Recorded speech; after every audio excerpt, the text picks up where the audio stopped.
Hey there! Welcome to Lurkbound. I'm so glad you're here. There's something about the quiet parts of the world, the places people don't usually look, that holds the most chilling secrets. Tonight, I've put together a collection of true accounts that prove sometimes the things we fear aren't just in our heads. They're out there, waiting in the silence.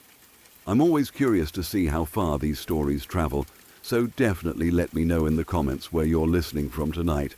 And if you're a fan of these kinds of stories, feel free to like the video and subscribe to the channel. It's the best way to support what I do here. Now, make sure your doors are locked, settle in, and let's see what's lurking in the dark.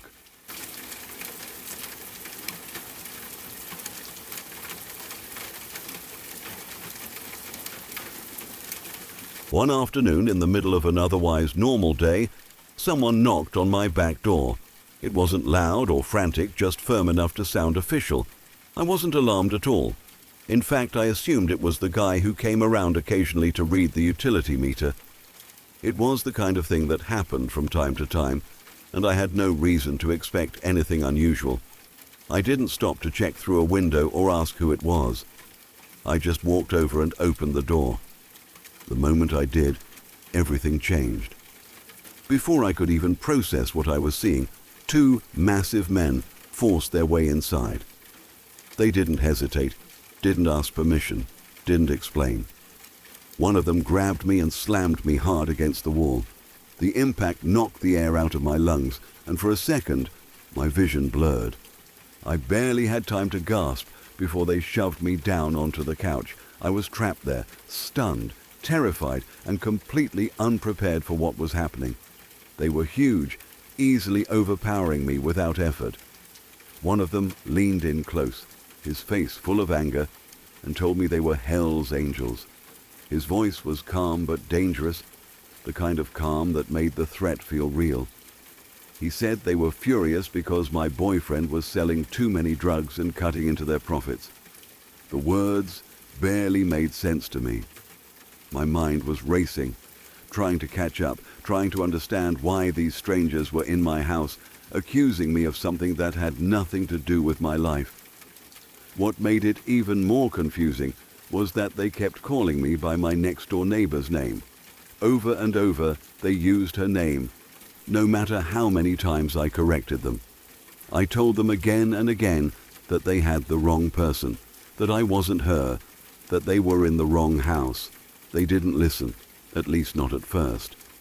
Fear settled deep in my chest as I realized they were convinced they were exactly where they meant to be. We had suspected for a while that my neighbors were dealing drugs. It wasn't exactly subtle. People came and went at all hours of the day and night, never staying longer than a few minutes. Cars would pull up, someone would go inside briefly, and then leave again.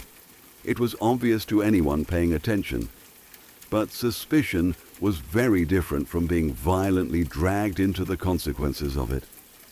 One of the men stayed with me, pressing me into the couch so I couldn't move. His weight and strength made it clear that resisting would only make things worse. The other man started searching the house. He went through rooms, opening doors, checking places I couldn't see from where I was pinned. Every sound he made sent a new wave of panic through me. I had no idea what he was looking for or what he would do if he didn't find it. I kept repeating myself, my voice shaking, telling them I wasn't who they thought I was. I told them they had the wrong house, the wrong woman, the wrong boyfriend. I tried to keep my voice calm, even though my body was trembling uncontrollably. I didn't want to do anything that might anger them further. All I could think about was surviving the moment and getting them out of my house. Slowly, things began to shift. The man searching the house grew frustrated. He couldn't find whatever it was they had been told would be there. He started asking questions, sharper now, more suspicious. They began to notice details they hadn't paid attention to at first. My house didn't match the description they clearly had in their minds. My neighbor's house was a single-story place with a basement. Mine was a 4-level back split, with stairs going up and down in different directions. The confusion started to crack their certainty. I seized the moment and showed them my mail. My hands were shaking as I reached for it, terrified that even the movement might set them off. I held it out so they could see my name printed clearly on the envelopes. I told them again that I wasn't their target, that they had made a mistake, that they were in the wrong house. That was when it finally sank in. I could see it in their faces, the sudden realization that they had messed up badly. Their anger shifted, not disappearing, but changing direction. They knew they had fucked up. For a brief moment, I thought that meant they might apologize or leave quietly. I was wrong. Instead, they started telling me a different story. They said they were really after my neighbor's boyfriend, claiming he had raped their cousin. I knew immediately that it was bullshit. It sounded like an excuse, something thrown together to justify what they had done. But I didn't challenge them. I didn't argue. I didn't care whether the story was true or not. All I wanted was for them to leave my house alive and without escalating things any further. Before they left, they took my cash. Just like that. As if terrorizing me wasn't enough, they robbed me too. I didn't protest. Money meant nothing in that moment. I would have given them anything if it meant they would walk out the door and not come back. And then they were gone. The house felt impossibly quiet after they left, like the air itself had been sucked out of it. I sat there for a long time, frozen, listening for sounds, half expecting them to come back. My body was still in shock, my hands numb, my heart pounding so hard it hurt. Everything around me looked the same, but nothing felt normal anymore. That day changed how I saw safety forever. I had always thought of home as a place where bad things couldn't reach me. That illusion shattered in a matter of seconds. From that moment on, I understood how quickly ordinary life could turn into something terrifying, and how easily someone else's choices could spill into your world without warning. After that, I made changes. I added locks to my screen doors, something I had never thought I needed before. I checked doors and windows obsessively. I listened more carefully to every sound outside. I didn't open the door without checking first, no matter how harmless it seemed. The knock at the door, something so ordinary, had become a trigger for fear. Even now, the memory stays vivid. I can still feel the force of being pushed, the couch beneath me, the weight of someone holding me down. I remember the confusion of being called someone else's name, of being punished for a life that wasn't mine. The randomness of it is what lingers most. I wasn't targeted because of anything I did. I was targeted because I lived next door. It's hard to explain how deeply something like that gets under your skin. It makes you question every assumption you've ever had about control and safety. It leaves you wondering how many other times you've been lucky without realizing it. How many times danger passed you by without knocking first. I survived that day, physically unharmed, but the emotional impact lasted far longer. Trust doesn't come back easily after something like that. Peace feels fragile, and the sound of a knock on the door is never just a knock again. I learned the hard way that violence doesn't always come with warning signs, and that sometimes the most terrifying moments begin with something as simple and ordinary as opening a door.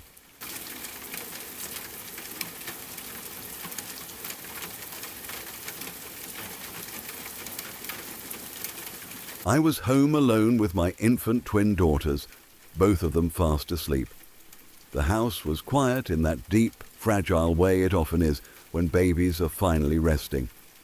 I was on the lower level of our tri-level home, sitting on the couch and watching television, enjoying one of those rare moments where nothing needed immediate attention.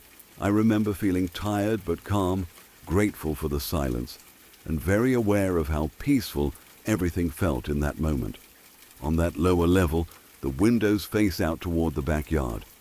They sit at just the right height that when you're inside, you can see straight out into the yard, but someone outside could also see in if they were close enough. It was something I had never really thought about before. The backyard was familiar, enclosed. and usually felt private enough that it didn't register as a concern. At some point, I stood up to head to the kitchen. I had only taken a step or two when something caught my eye. It wasn't movement exactly, more like a shape that didn't belong. My attention was pulled to the far right window, almost against my will, like my body noticed the threat before my mind did. What I saw made my stomach drop. Just outside the window, incredibly close, was what looked like a pale left arm. It was being faintly illuminated by the light from inside the house. The arm was angled straight down, close to the glass, as if whoever it belonged to was steadying themselves or leaning in. It wasn't waving. It wasn't moving dramatically. It was just there, still, intentional, too close. My heart sank instantly. It felt like the bottom dropped out of my chest. In the next second, my pulse started hammering so hard that I could feel it in my neck and ears. My whole body went cold, then hot, like adrenaline flooded me all at once. I remember thinking very clearly that someone was right there, just inches away from my home, while my babies slept upstairs. I didn't scream. I didn't freeze for long. Fear turned into action almost immediately. I ran up the few steps to the main floor, my legs shaking as I moved. I grabbed my phone as fast as I could, my hands clumsy and unsteady. I didn't even stop to think about what I would say or who I would call. All I knew was that I needed my phone, and I needed it now. Every second away from that window felt like both relief and terror at the same time. Then, forcing myself to be brave, I went back down. I needed to know if it was still there. A part of me hoped desperately that it had been nothing, some trick of light, some weird reflection my brain had misinterpreted. Another part of me was afraid of what I would see when I looked again. My heart was pounding so loudly it felt impossible that I could hear anything else. When I looked at the window again, there was nothing there. No arm, no shape, no movement. Just the dark backyard, empty and still. The relief didn't come right away. Instead, the fear deepened. Whoever or whatever had been there was gone, and that was somehow worse. My mind started racing with questions I couldn't answer. How long had they been there? Were they watching me? Had they seen the babies? Were they still nearby? Had they run when they sensed movement? I had never been shaken like that before, not even close. The image of that arm was burned into my mind with terrifying clarity. I could still see the angle, the pale skin, how unnaturally close it had been to the glass. It didn't feel like imagination. It felt real in a way that was impossible to shake. I called the non-emergency police, my voice trembling as I explained what I had seen. They arrived quickly, and from the moment they stepped inside, they were calm, kind, and reassuring. They listened carefully, didn't dismiss me, and didn't make me feel foolish or dramatic. That alone helped more than I expected. When they asked if I wanted to check the backyard, I agreed, even though my stomach twisted at the idea. Walking outside with them felt surreal. The yard looked normal, quiet, nothing out of place, no footprints, no broken fence, no signs that anyone had been there at all. The officers checked thoroughly, shining their lights, scanning the area, asking questions.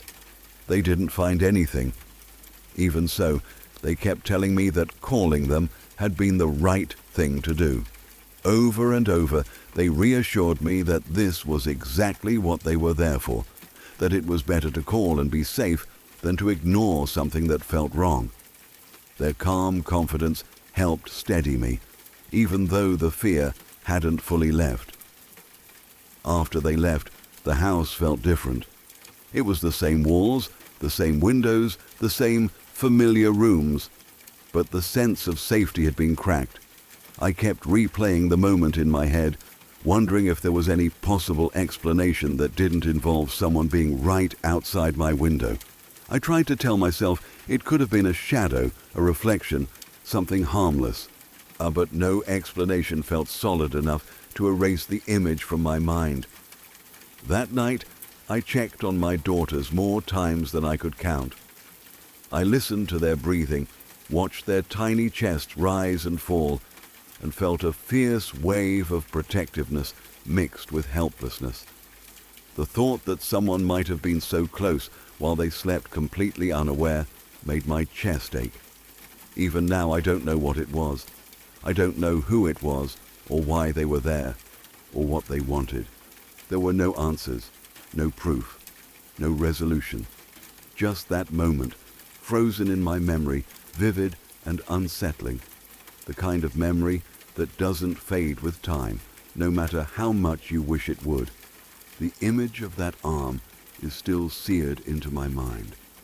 I can picture it as clearly now as I did in that instant. It comes back sometimes without warning, usually when I'm alone or when I catch a reflection in a window at night. It's a reminder of how quickly fear can appear, how suddenly safety can feel fragile.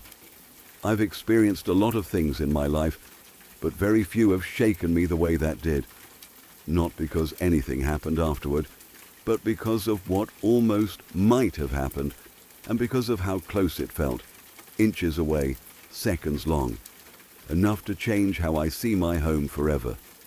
Whatever it was, I will never forget it.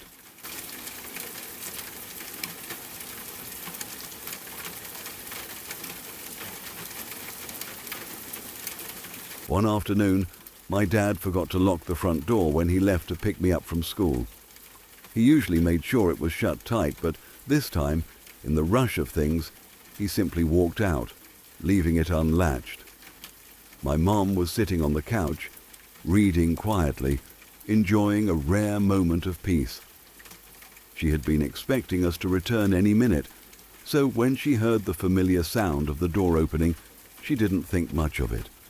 She assumed it was my dad coming back sooner than expected, or maybe one of us running ahead of the other. But then, the noise changed. The door didn't just open, it banged hard against the frame, echoing through the hallway. In an instant, our dog, a small but fiercely protective shepherd mix, shot from his spot in the living room toward the door. Normally, he would come bounding in for attention or a treat, wagging his tail, but this time his reaction was different. His ears went up, his hackles raised, and he moved with a precision and speed that made it clear he sensed danger. At the same moment, someone's voice shouted, "Oh shit!" There was a heavy, clattering sound of feet on the steps outside. My mom froze, her heart jumping.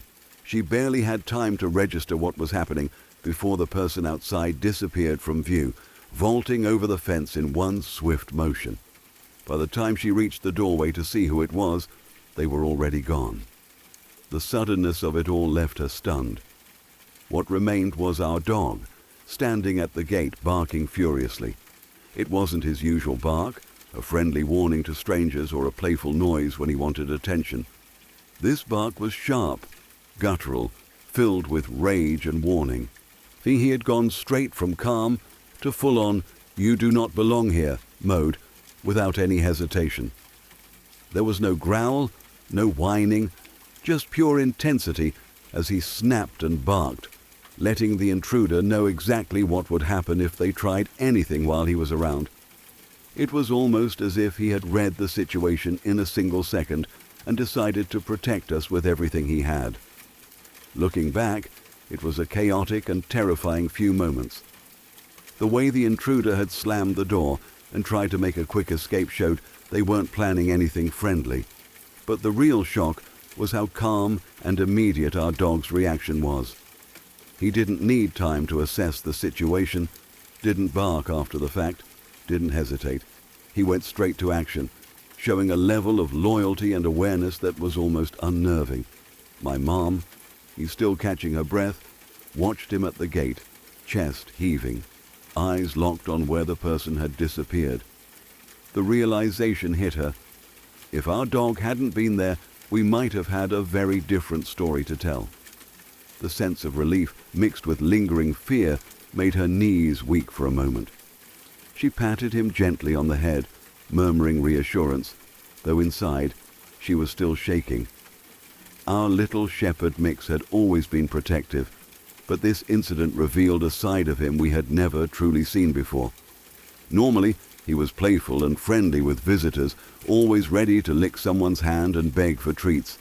But when it came to threats, even ones that we barely saw, he transformed. It was as if an invisible switch flipped inside him, and suddenly he became a fierce guardian, ready to defend his home and family at any cost. I arrived a few minutes later, unaware of the chaos that had unfolded in my absence. The moment I stepped through the door, my mom recounted the incident in a flurry of words, her voice a mixture of fear, astonishment, and admiration. She described the bang of the door, the shout, the clattering steps, and finally, the image of our dog at the gate, every bit a protector. I could see the pride in her eyes as she spoke, even though the memory still made her tremble slightly. It took a while for all of us to calm down. The house, which had felt safe and quiet moments before, now carried a tension that lingered long after the intruder had gone. Every creak of the floorboards, every wind-blown sound against the windows made us glance toward the door, half expecting another visitor. And every time our dog moved, tail stiff, ears perked, we were reminded of how quickly ordinary moments could turn into extraordinary ones. That day, I realized something important about loyalty and protection. Our dog, small as he might have seemed to an outsider, had a heart and courage far beyond his size. He didn't need encouragement or commands. He simply knew when something was wrong and acted. It was both terrifying and comforting to witness. Terrifying because of the threat we didn't fully see. Comforting because we had someone, or rather, something, so fiercely devoted on our side. In the days that followed, we couldn't help but recount the story to friends and family. Each time, we found ourselves adding more details, recalling the exact sequence of sounds, the sharpness in our dog's bark, the sudden vanishing of the intruder. My every retelling reminded us of how quickly life could shift in an instant, how ordinary moments of daily routine could turn into something that tested our nerves, our courage, and our appreciation for the unexpected heroes in our lives. Our little shepherd mix became even more of a legend in our house. Every time the door opened unexpectedly or the mail carrier came near, he would assume his guardian stance, tail high, eyes sharp. But now, we all watched him with new respect. He had shown us that bravery isn't about size or strength. It's about instinct, loyalty, and a willingness to protect those you love, no matter the risk. Even months later, the memory of that day remained vivid. Whenever I thought back to it, I could hear the loud slam of the door, the startled shout, the clatter down the steps, and the unmistakable, furious bark of our dog at the gate. That single series of events, so brief yet intense, had left a lasting mark. It reminded us that courage can come from the most unexpected places, and that sometimes protection isn't just a matter of human vigilance. It's about those who love us without question, ready to step up when we can't.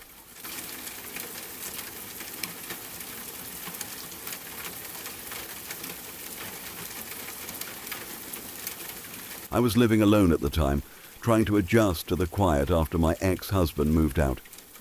The house felt different without another person there, not peaceful in a comforting way, but empty and exposed.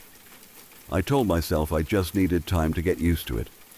I had lived on my own before, after all. Still, something about this period felt heavier, like I was constantly on edge without fully understanding why. Across the street lived a man who made that feeling worse almost immediately.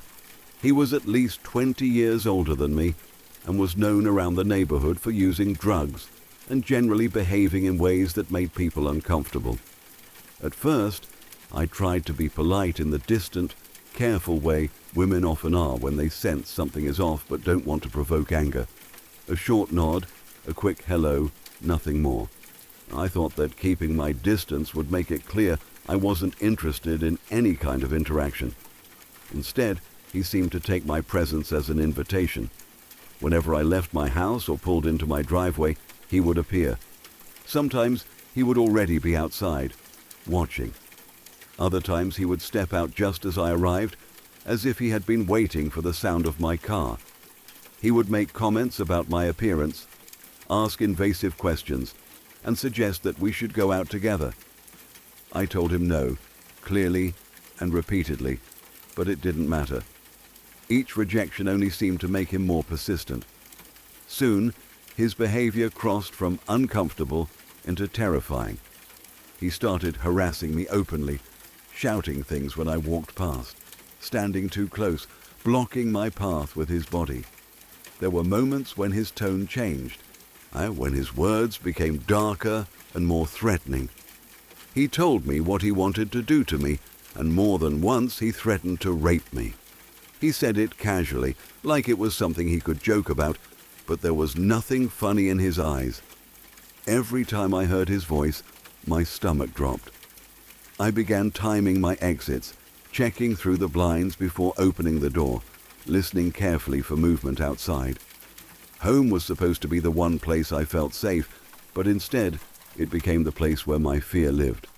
Around this time, I had just started dating my current boyfriend. It was still new, still in that early stage where you're getting to know each other and trying not to bring too much baggage into the relationship.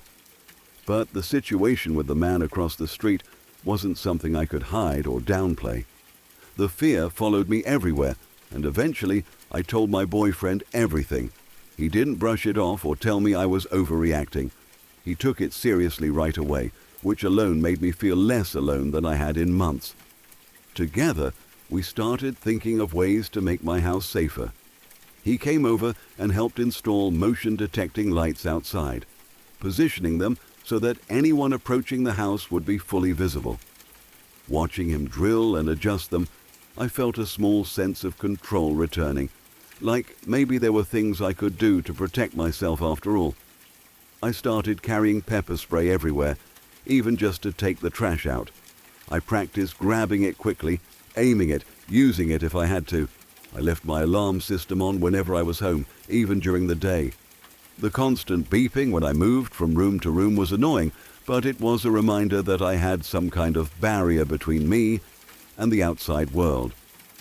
My boyfriend and I made a plan, one that felt extreme but necessary. If I didn't text him within a certain period of time, or if he tried to reach me and couldn't, he would come to my house and check on me immediately. No waiting, no second guessing. I even added him to my work calendar so he would know where I was supposed to be during the day, just in case something went wrong. It felt strange to need that level of monitoring, but it also brought a strange comfort. Someone was watching out for me. Even with all of these precautions, the fear never fully left. Every night, I double-checked the locks. I slept lightly, waking at the smallest noise. If the motion lights came on outside, my heart would start racing. I would freeze, listening, trying to figure out whether it was just a neighbor's cat passing through or something far worse. The waiting was often worse than the fear itself, those long seconds of not knowing. It got so bad that my boyfriend moved in much sooner than we had planned. We had talked about it as a future step, something we would do when the timing felt right. But fear has a way of speeding things up. I didn't feel safe alone anymore, and pretending otherwise was becoming impossible. When he suggested moving in, not out of convenience but out of concern, I felt both relief and sadness. Relief that I wouldn't be alone, and sadness that my life had reached a point where fear was making decisions for me. The day he moved in, the man across the street watched. I saw him standing there, pretending not to stare, while clearly paying attention to every detail. My boyfriend unloaded boxes, tools, and car parts, moving back and forth with the calm confidence of someone who belonged there. He spent time in the driveway, working on his project cars, hands dirty, completely unbothered by being observed. There was something grounding about that, about the visible presence of another adult who wasn't afraid. Almost immediately, the harassment stopped. The man across the street no longer approached me. He no longer shouted comments or lingered when I came and went. He avoided eye contact and kept his distance. A few months later, he moved away entirely. When I realized he was gone for good, the relief was overwhelming. It felt like a weight I had been carrying every single day was suddenly lifted. Even so, the experience stayed with me. I had never felt so unsafe in my own home before. The constant vigilance, the way fear had seeped into ordinary moments, changed how I saw the world. I still sometimes find myself checking the lights, listening for sounds, wondering why a sudden noise set my heart racing. Trauma doesn't disappear just because the danger does. What hurt the most was knowing how easily it could have gone differently, how vulnerable I was simply because I lived alone, because someone decided I was an easy target. It forced me to confront a reality many people don't want to think about, that safety can be fragile and that it can be taken away without warning. At the same time, it showed me the importance of being believed and supported. My boyfriend didn't question my fear or minimize it. He helped me prepare, protect myself, and eventually feel safe again. That support mattered more than any alarm system or motion light ever could. Even now, when I think back to that period of my life, what stands out isn't just the fear, but the constant question that haunted me every night. Was the light outside on because of something harmless, or because someone was trying to get in? Living with that uncertainty day after day changes you. It teaches you how precious safety is and how deeply it affects your sense of peace. I survived that time, but I will never forget how it felt to be afraid in the place that was supposed to be my refuge. And I will never take feeling safe for granted again.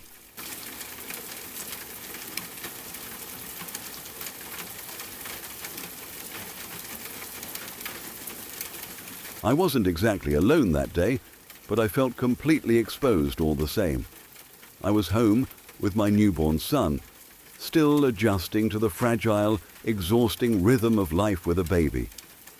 The house was quiet in that soft, surreal way it often is when you're caring for an infant.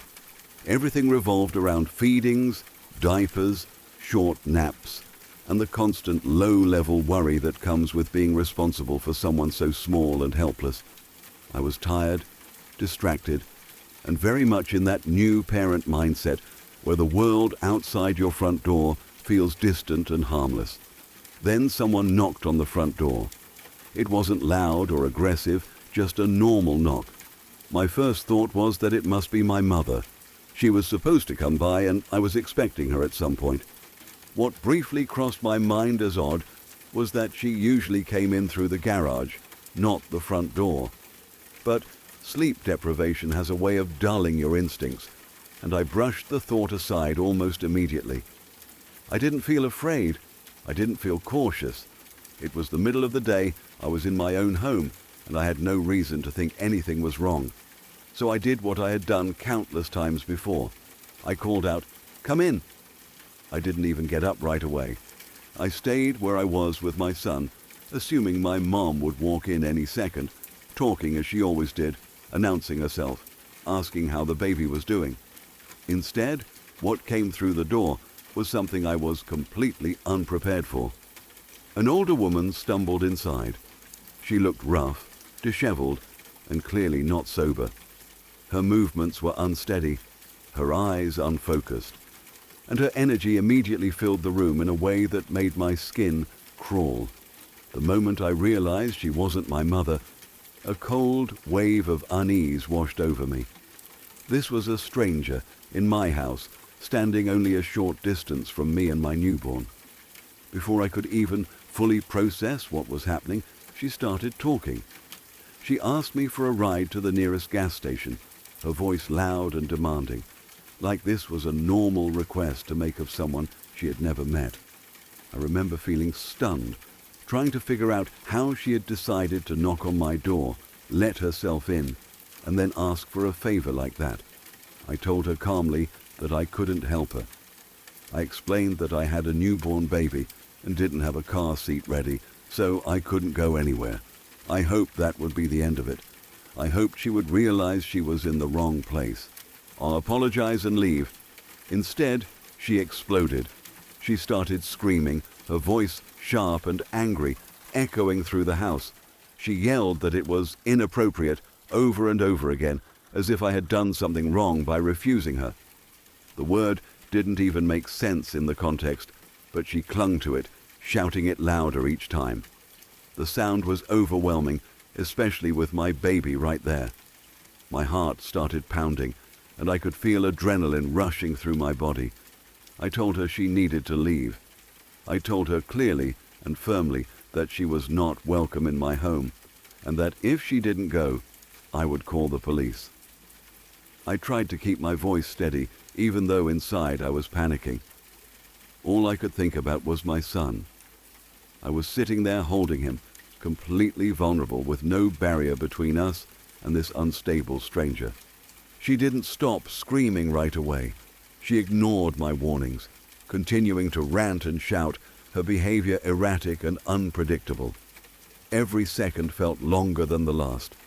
I didn't know what she might do next, and that uncertainty was terrifying. I remember thinking how wrong it was that someone like this could just walk into my home so easily, how quickly a safe moment could turn into something dangerous. Then, almost suddenly, everything changed. My mother pulled into the driveway. I didn't even realize she had arrived until I saw the woman's reaction. The moment she noticed the car outside, her entire demeanor shifted. She stopped yelling mid-rant, turned around, and bolted straight back out the door. There was no apology, no explanation, no hesitation. 1 second she was screaming in my living room, and the next she was gone, disappearing as quickly as she had appeared. I sat there stunned, my body shaking now that the immediate threat was gone. My mother walked in moments later, completely unaware of what had just happened.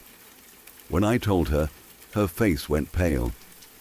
The reality of how close things could have come to being much worse settled over both of us.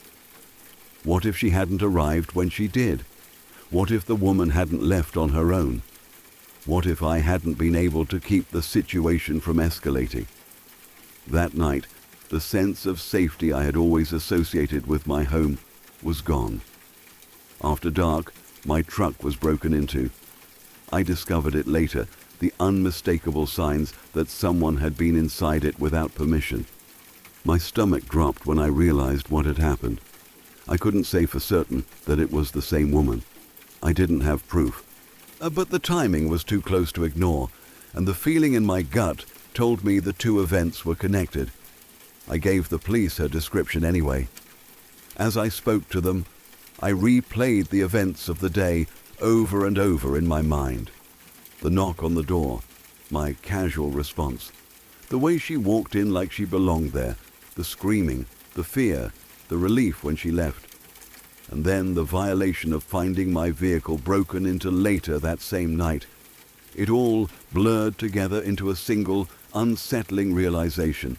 I had been far more vulnerable than I ever realized.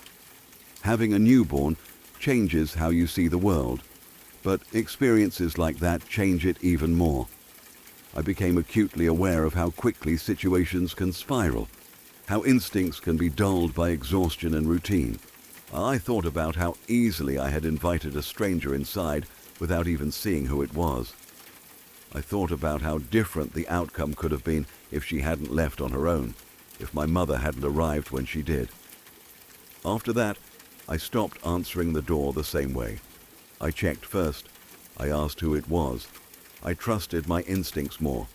I made sure doors stayed locked, even during the day. I realized that being home didn't automatically mean being safe, especially when you're responsible for someone who can't protect themselves at all. What stayed with me the most wasn't just the fear of that moment, but the sense of violation. Someone had crossed a boundary that should never have been crossed.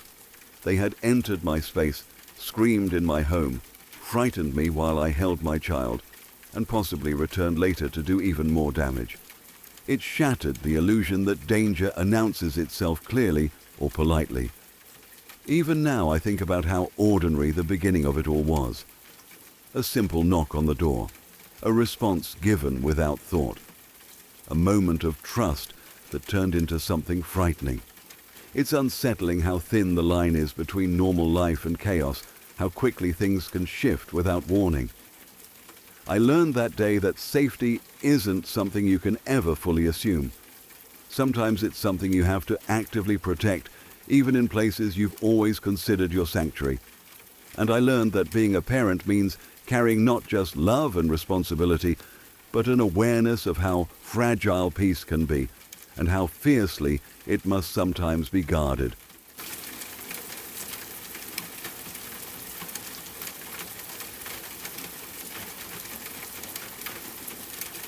I am sorry for the interruption. I hate breaking the flow, but I am curious. Do you believe there is some truth to every story like this? Let me know in the comments. And if you want to hear more, please subscribe. Okay, let's get back to it.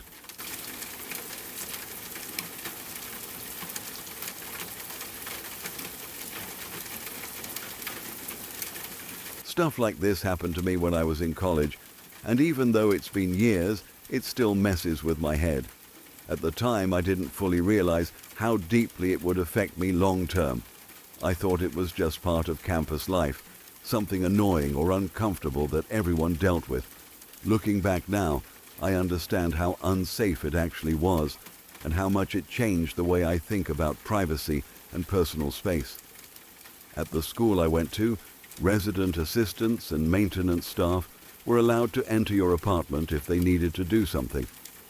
The rule was that they would knock, wait about 15 seconds, and if no one answered, they would unlock the door and walk right in. On paper, that probably sounded reasonable to someone sitting behind a desk. In real life, it was a nightmare. I lived in campus apartments instead of a dorm. They were 2-bedroom units, meant to be shared, but I always lived alone. That made it even worse, because there was no one else there to hear things, react, or warn me. The apartment felt like my private space, my only place to decompress away from classes and people. I assumed that if I was inside, I was safe from surprise intrusions. That assumption turned out to be very wrong. A lot of the time, I would be sitting at my desk with earbuds in, playing games or watching something to unwind. I'd be focused on the screen, completely absorbed, not paying attention to anything outside my little bubble. If someone knocked on the door, I never heard it. There was no doorbell, no phone call, no text. Just a knock I couldn't hear, and a countdown I didn't know was happening. More than once, I would casually glance up from my desk and see someone walking down the hallway inside my apartment. Not someone I knew, not a roommate, a complete stranger. That moment of realization hit like ice water. 1 second I was relaxed, focused on a game, and the next my brain was scrambling to catch up. Who is that? Why are they in my apartment? How long have they been here? My heart would start racing before I even fully processed what I was seeing. Usually it was maintenance or an RA, but that didn't make it feel any less violating. They didn't announce themselves loudly. They didn't make sure I was aware of their presence. They just walked in like it was normal, like my home was a public space they were free to enter whenever they wanted. Every time it happened, I felt exposed. I hadn't agreed to share my space with anyone in that moment. I hadn't been given a real chance to respond. The idea that someone could just unlock my door and walk around while I was inside, completely unaware, made my skin crawl. The worst incident, though, happened one morning when I slept in. One of my classes had been cancelled that day, so I didn't set an alarm. I was exhausted and let myself sleep deeply, enjoying the rare chance to rest without rushing. I was completely unconscious, wrapped in blankets, vulnerable in that way only sleeping people can be. When I woke up, I didn't wake up naturally. I woke up because something felt wrong. I opened my eyes and saw a man in my bedroom. For a split second, My brain couldn't make sense of what I was seeing. I was still half asleep, disoriented, trying to figure out if I was dreaming. Then it hit me all at once. There was a maintenance guy literally standing on a ladder next to my bed, messing with the wiring in the ceiling for the light fixture. He had set up a ladder in my bedroom while I was asleep. I just lay there, frozen, staring at him. My heart was pounding so hard it felt like it might burst out of my chest. I didn't know what to do or say. I didn't know how long he had been there or how much noise he had made getting in. Apparently not enough to wake me up. What made it even worse was how normal he acted. He didn't seem startled to see me awake. He didn't apologize for entering my bedroom without waking me. He didn't explain himself or ask if it was okay. He just kept doing his job, like this was a completely acceptable situation. You would think someone entering a bedroom would announce themselves loudly.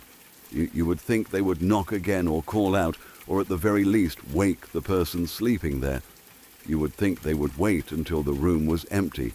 But no, this man just decided to climb a ladder and start working while I was lying there unconscious. It felt surreal in the worst possible way. Even after he left, I couldn't shake the feeling of violation. My bedroom was supposed to be the one place that was absolutely private. Seeing someone there without my knowledge shattered that sense of safety completely. I kept replaying it in my head, wondering what would have happened if I hadn't woken up when I did. How long would he have been there? Would he have finished the job while I slept the entire time? The fact that nothing bad technically happened didn't make it okay. The damage was already done. After that, I was never able to relax the same way again. I became hyper-aware of my surroundings. Every sound made me tense. Every creak or unexpected noise made my heart jump. I started keeping one earbud out just in case, even though it ruined the whole point of using them. I didn't want to be caught unaware ever again. Even years later, that paranoia never fully went away. To this day, I am obsessive about locking my doors. Not just locking them, but physically blocking them. I use door stops, wedges, anything that will prevent the door from being opened, even if someone has a key. I don't care how extreme it looks. I don't care if it seems unnecessary to other people. My peace of mind is worth more than appearances. I can't sleep comfortably unless I know no one can just walk in. People who haven't experienced something like this often don't understand why it sticks with you. They'll say things like, "It was just maintenance," or "They were allowed to be there," or "Nothing happened though." But that misses the point entirely. The point is that my consent didn't matter. My awareness didn't matter. My safety and comfort were secondary to convenience. When someone enters your space without your knowledge, especially when you're asleep, it leaves a mark. It teaches your nervous system that you're never fully safe, even in places that are supposed to be yours alone. It rewires how you think about trust, authority, and boundaries. College is supposed to be about independence, about learning how to live on your own. Instead, I learned how easily that independence could be overridden, how quickly privacy could disappear, how powerless you can feel when rules are designed without real consideration for the people affected by them. I still think about those moments sometimes. The casual glance up from my desk and seeing a stranger inside my apartment, waking up to a man on a ladder in my bedroom, the way my body reacted before my mind even caught up. Those memories surface unexpectedly, usually when I'm locking a door or setting up a barrier before bed. I don't think that paranoia is irrational. I think it's learned. It's the result of knowing firsthand that doors don't always protect you, that authority doesn't always act responsibly, and that even official policies can put people in genuinely terrifying situations. I don't feel embarrassed about the precautions I take now. If anything, I wish I had taken them sooner. What still bothers me the most is how normalized it was, how no one seemed to think it was a problem, how easily it was brushed off as part of campus life. That normalization is what allowed it to keep happening, not just to me, But to anyone else living alone in those apartments, nothing dramatic happened in the end. No crime, no headline, no official complaint that went anywhere. But that doesn't mean it didn't matter. Fear doesn't need violence to exist. Sometimes it just needs uncertainty, intrusion, and the realization that your space isn't as private as you thought. That lesson stayed with me, and it's the reason my doors are always locked, always blocked, and never taken for granted again.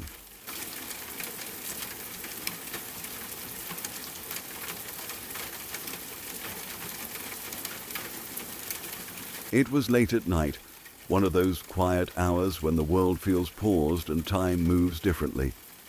I was home alone, and the house had settled into that deep silence that only comes after midnight. Outside, everything was dark and still, and inside, the only sounds were soft and familiar. Nights like that usually felt peaceful to me, almost comforting, especially when I was doing something creative. I decided to play my guitar. Music has always been something that calms me, especially late at night when there are no distractions.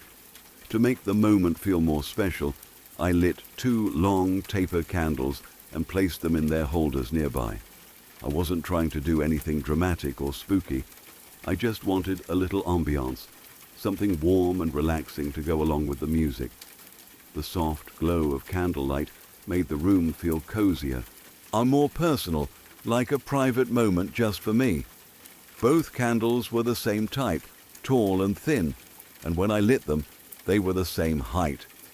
I remember noticing how evenly they burned at first, the flames steady and calm.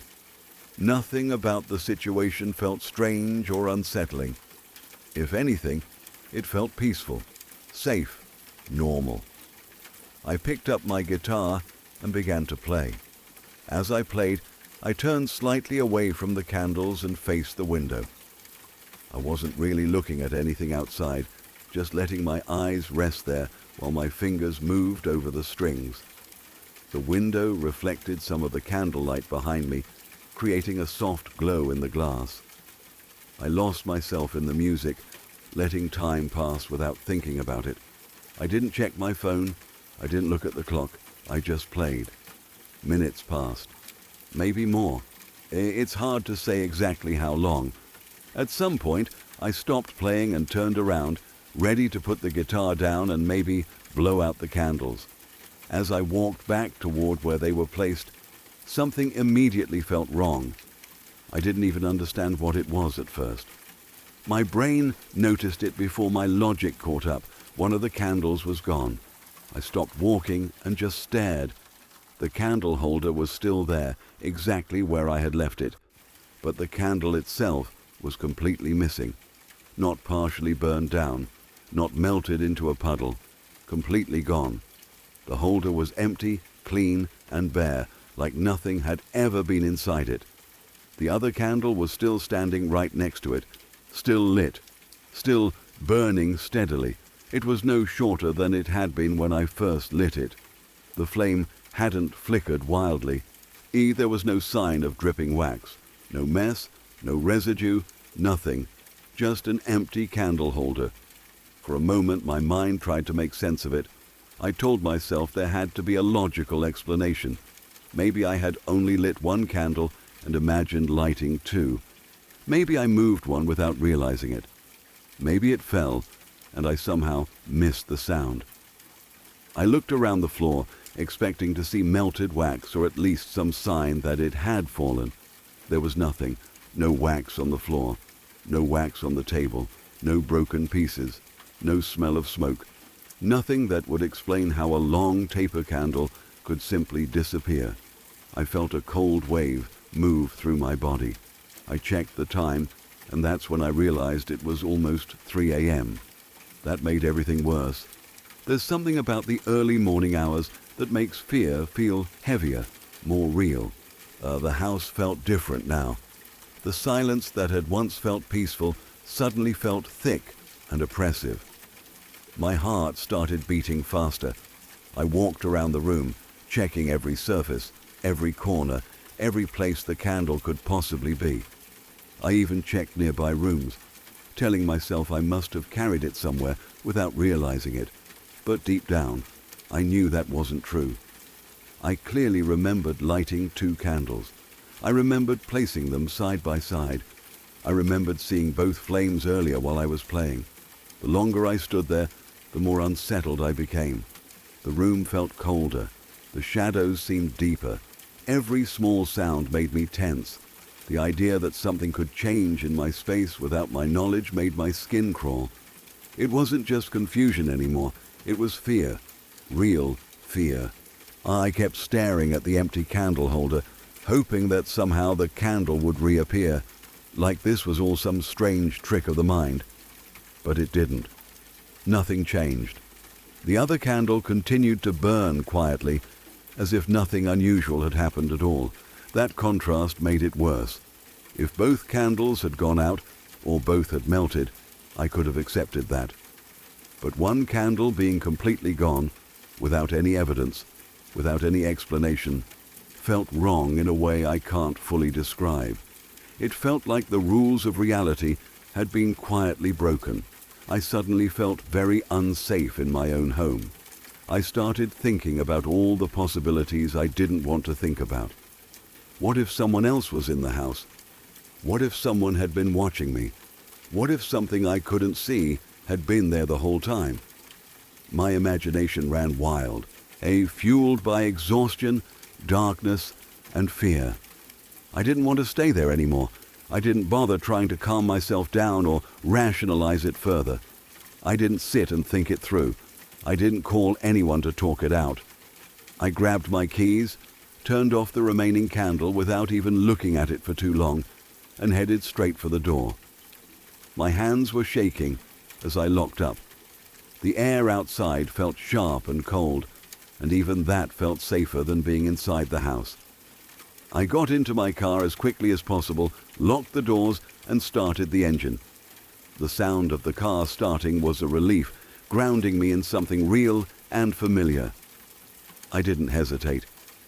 I drove straight to my dad's house.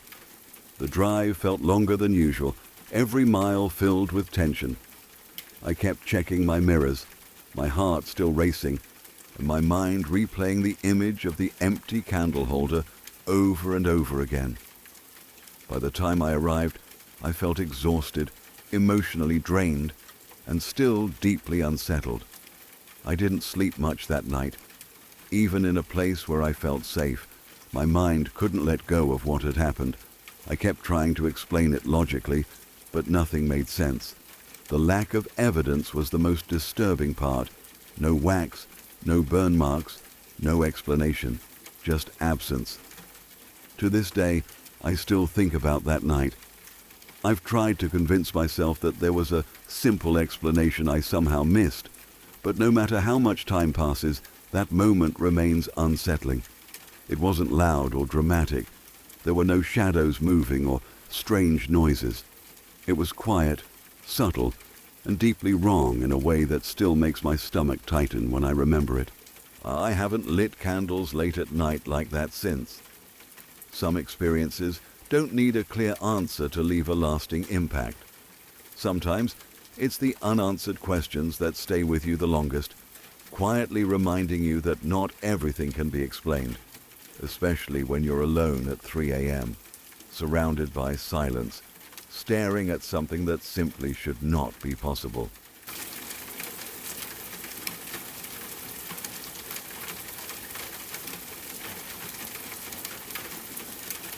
I work from home, and because of that, I spend a lot of time by myself inside the house. Most days are quiet, predictable, and routine. I wake up, make coffee, sit at my desk, and lose track of time while working. The silence usually doesn't bother me. In fact, I'm used to it. Being alone has become normal, almost comforting in a way, because nothing unexpected ever really happens. Or at least, that's what I believed before that day. That afternoon started like any other. I was focused on my computer screen, typing away, answering emails, and half listening to the faint sounds of the neighborhood outside. Birds, distant traffic, Maybe a lawn mower somewhere far away. Nothing out of the ordinary. I wasn't paying attention to my surroundings at all, fully absorbed in work, when something caught my eye. Out of the corner of my eye, I noticed movement in my backyard. At first, I thought it was just my imagination. When you stare at a screen too long, your eyes can play tricks on you. Shadows shift, light changes, and sometimes your brain fills in gaps that aren't really there. I told myself it was probably nothing. Maybe a tree branch moving in the wind or a bird flying low. Still, something about it felt off. I slowly turned my head and looked toward the window that faces the backyard. That's when my stomach dropped. There was a man climbing over my fence and jumping directly into my backyard. For a split second, my brain froze. I couldn't immediately process what I was seeing. My heart started racing so fast it felt like it was trying to escape my chest. My hands went cold and a rush of fear spread through my entire body. I was home alone, no co-workers. No neighbors nearby that I could see. Just me, inside the house, and a stranger in my backyard. My first thought was that someone was breaking in. I didn't know who he was, what he wanted, or whether he knew I was home. I couldn't hear what he was saying, if he was saying anything at all. He didn't look around nervously like someone who was lost. He just jumped the fence with confidence, like he belonged there. That made it even more terrifying. My mind immediately went into panic mode. 1,000 thoughts hit me all at once. Should I hide? Should I lock the doors? Should I call the police? Should I confront him? None of those options felt safe. I felt completely helpless, trapped in my own house. Without thinking too much, I grabbed my phone and called my boyfriend. He's my fiancé now, but at that time, he was my boyfriend. And he was the first person I thought of. My voice was shaking as soon as he answered. I told him everything in a rush, barely stopping to breathe. I told him there was a man in my backyard, that I was scared, and that I didn't know what to do. He tried to calm me down, asking questions, telling me to stay inside and keep the doors locked. Hearing his voice helped a little, but the fear was still overwhelming. I stayed on the phone with him, pacing around the house, checking the locks, glancing out the windows every few seconds to see if the man was still there. Then, while I was still on the phone, there was a knock at my front door. That sound nearly sent me over the edge. I wasn't expecting anyone. I hadn't ordered anything. No friends were coming over. My heart started pounding even harder. And my immediate thought was that the man from the backyard had somehow come around to the front of the house. I felt my throat tighten, and for a moment, I couldn't even move. My boyfriend told me not to open the door unless I was sure it was safe. I slowly walked toward the door, trying to be as quiet as possible. I looked through the peephole, my hands shaking. On the other side stood a woman I had never seen before. She looked calm, professional, and completely unaware of the chaos happening inside my head. I cracked the door open just enough to speak to her. She introduced herself and said she was from CenturyLink. She explained that technicians would need access to my backyard for some work they were doing. She spoke casually, like this was the most normal thing in the world. I just stared at her for a second, completely stunned. I told her that someone had just jumped over my fence and gone into my backyard, and that I assumed they must already be there. My voice still sounded shaky, and I could feel my heart racing as I spoke. She seemed surprised but not alarmed in the way I was. To her, this was just part of the job.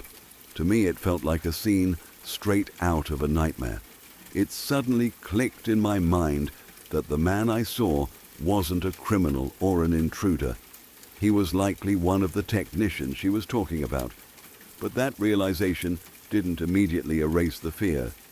No one had notified me beforehand. No email, no phone call, no warning. Just a man jumping into my backyard while I was home alone. The emotional whiplash was intense. One moment I thought I was in serious danger. The next I was being told it was scheduled work. My body didn't know how to calm down that quickly. Even though the situation turned out to be harmless, the fear I felt was very real. After the woman left, I stayed on the phone with my boyfriend for a while longer, trying to slow my breathing and calm my nerves. I kept replaying the moment in my head, the image of that man jumping over the fence. How vulnerable I felt in that instant. Working from home suddenly didn't feel so safe anymore.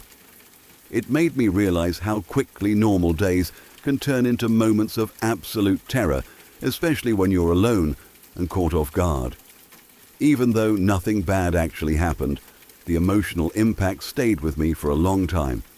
I couldn't shake the feeling of how easily things could have gone differently if the situation hadn't had such an innocent explanation. To this day, and I still think about that moment whenever I hear an unexpected noise outside or see movement where I don't expect it. It taught me how important communication is, especially when companies send workers onto private property. A simple warning could have saved me from one of the scariest moments I've ever experienced. So yes, CenturyLink definitely gave me a heart attack that day, even if they didn't mean to.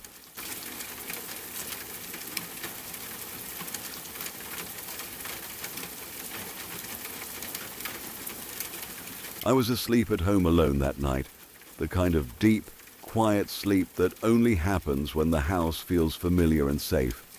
There was nothing unusual about the evening before I went to bed. The doors were locked the way they always were, the lights were off, and everything felt normal enough that my mind didn't hold on to any worries as I drifted off. I had no reason to believe anything was wrong. Sometime during the night, I shifted in my sleep. It wasn't sudden or startled, just a natural movement, rolling over in bed to get more comfortable. As I turned, I cracked my eyes open slightly, not even fully waking up. It was completely instinctive, the way you sometimes glance without thinking when you change positions. My eyes were only open for a split second before I closed them again. But in that split second, I saw something that made my blood turn cold. At the foot of my bed, I was certain I had seen the shape of a man standing there. Not a shadow from furniture, not a trick of moonlight, but a figure that looked solid and human. It felt too real, too specific to dismiss immediately. The image burned itself into my mind, even though I barely had time to process it. As soon as my eyes closed again, my body went completely still. I was awake now, fully awake. I lay there with my eyes shut, not daring to move, not daring to breathe too deeply. My heart was pounding so hard, I was convinced it had to be audible in the quiet room. I tried to keep my breathing slow and steady, terrified that any sign of awareness would give me away if someone really was there. Every instinct screamed at me not to move, not to react, not to let on that I might be awake. I focused on listening. I strained to hear any sound at all, the soft rhythm of breathing that didn't belong to me, the faint shift of weight on the floor, a footstep, clothing brushing against skin, anything that would confirm what I thought I had seen. The room, however, was completely silent. No movement, no breathing, no creaking floorboards, nothing. That silence made everything worse. If I had heard something, at least I would have known. Instead, I was trapped in uncertainty, stuck between terror and disbelief. My mind started racing, trying desperately to explain what I thought I had seen. I told myself it was just my imagination, that I'd been half asleep, that my brain had filled in shapes that weren't really there. It wouldn't have been the first time someone mistook a shadow in the dark for something else. But no matter how hard I tried to reason with myself, fear clung to me. I was too scared to open my eyes again. The thought of confirming what might be there was almost worse than not knowing. I kept imagining what would happen if I looked and saw him again, closer this time, watching me. I didn't know what I would do in that situation, and that helplessness was paralyzing. I lay there for a long time, though it felt impossible to judge how long exactly. Minutes stretched into something that felt endless. My muscles ached from being so tense, but I didn't dare move. Eventually, I started trying to comfort myself with logic. I reminded myself that there was no way someone could have gotten into the house without making noise. I told myself I would have heard a window break or a door being forced open. The house wasn't old enough to hide footsteps completely. Something would have woken me up. Repeating those thoughts over and over was the only thing that kept me from panicking completely. At some point, exhaustion crept back in. Fear is draining, and despite my racing thoughts, my body slowly relaxed enough to slip back into sleep. It wasn't restful, and it wasn't deep, but it was sleep all the same. When I finally woke up again, morning light was filtering into the room, soft and ordinary. For a brief moment I felt relief, convinced that the whole thing must have been nothing more than a nightmare bleeding into wakefulness. That relief didn't last. When I got out of bed and walked through the house, something immediately felt off. There was a subtle difference in the air, a sense that something wasn't right even before I consciously noticed anything specific. Then I saw it. The front door was open, wide open. I stood there staring at it, my stomach sinking. I knew for a fact I had closed it the night before. I was careful about things like that, especially when I was home alone. I checked it again, hoping somehow I was mistaken, hoping it hadn't actually been unlocked. But there it was, open to the outside world, letting in the morning air like it had been that way all night. I walked through the house, my heart racing again, checking every room. Nothing seemed disturbed, no drawers pulled out, no cabinets open, nothing missing. There were no obvious signs that someone had been there, no mess, no footprints, no broken locks or shattered glass. It was as if whoever had come in had made a point of leaving no trace at all. That somehow made it worse. If something had been stolen, at least there would have been proof. At least there would have been a clear explanation for the open door. Instead, I was left with the unsettling realization that someone could have been inside my home while I slept, and I would never know what they did or how long they stayed. The thought that they might have stood there at the foot of my bed, watching me, sent a wave of nausea through me. I tried to tell myself that maybe I had forgotten to lock the door, that maybe it had swung open on its own somehow. But deep down, I knew how unlikely that was. The timing was too perfect, the memory from the night too vivid. The image of that figure refused to fade, no matter how much daylight filled the room. What haunted me the most was the absence of evidence. There was nothing concrete to point to, nothing to prove what had happened. That made it harder to talk about, harder to process. It's one thing to say your house was broken into and things were stolen. It's another to say you might have seen someone in your bedroom, only to find no clear sign they were ever there. The experience lingered with me long after that morning. For nights afterward, sleep didn't come easily. Every sound made me tense. Every shift in light made my heart jump. I found myself lying in bed listening, replaying that moment over and over, wondering if I should have opened my eyes, wondering if knowing for sure would have been better than living with uncertainty. But I also knew that seeing him clearly might have been something I could never forget. Being home alone didn't feel the same after that. The sense of safety I once had was cracked, fragile. I became more aware of doors, of locks, of how vulnerable you really are when you're asleep. It's unsettling to realize how easily your mind can slip into trust and how quickly that trust can be shaken. Even now, the memory still feels eerie in a way that's hard to explain. There was no violence, no confrontation, no clear threat, and yet it remains one of the creepiest things I've ever experienced. The quietness of it, the uncertainty, the unanswered questions all combine into something deeply disturbing. I don't know who was in my house that night, or if they really stood at the foot of my bed. I don't know why they didn't take anything, or what they wanted. All I know is that I woke up believing I wasn't alone. And the evidence the next morning suggested that belief might not have been wrong. That kind of fear stays with you. It teaches you that sometimes the most terrifying experiences aren't loud or dramatic. Sometimes they are silent, fleeting moments that leave you questioning your own senses, wondering what really happened while you slept, and realizing just how thin the line is between safety and vulnerability.